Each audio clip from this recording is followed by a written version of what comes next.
Saudi প্রবাসী ভাইয়েরা স্ক্রিনে যার ছবিটা দেখতেছেন এই ভাইটা সৌদি আরব রিয়াদ থেকে গত 18 তারিখ থেকে নিখোঁজ আছেন। যতটুকু জানা যায় সে পেশায় একজন ট্যাক্সি ড্রাইভার। গত 18 তারিখ রাত 1:30 তার নাম্বারে একটা আননোন নাম্বার থেকে কল আসে। কল আসার পরে তারা মোবাইলের মধ্যে কথা বলার পর এক পর্যায়ে হোয়াটসঅ্যাপের মধ্যে লোকেশন পাঠায়। লোকেশন পাঠালে এ ভাই কী করে রাত 1:30 তার বাসা থেকে তার গাড়িটা নিয়ে বের হয়।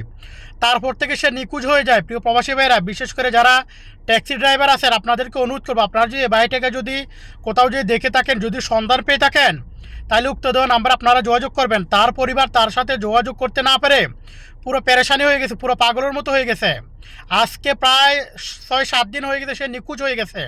তার কোনো খোঁজখবর পাওয়া যাচ্ছে না। আর যারা ট্যাক্সি চালান, যারা গাড়ি চালান, আপনাদেরকে অনুরোধ করবো আপনারা সতর্কতার সাথে আপনারা গাড়ি চালাবেন। কারণ এই যে বাইটা দেখেন একটা আননোন নাম্বার থেকে কল আসছে, কল আসার পরে সে লোকেশন বরাবর যায়, তারপর থেকে সে নিখোঁজ হয়ে যায়। এখনও পর্যন্ত তার কোনো খোঁজখবর পাওয়া যায় নাই। যারা আমার ভিডিও দেখতেছেন অবশ্যই ভিডিওটি শেয়ার করে দিবেন।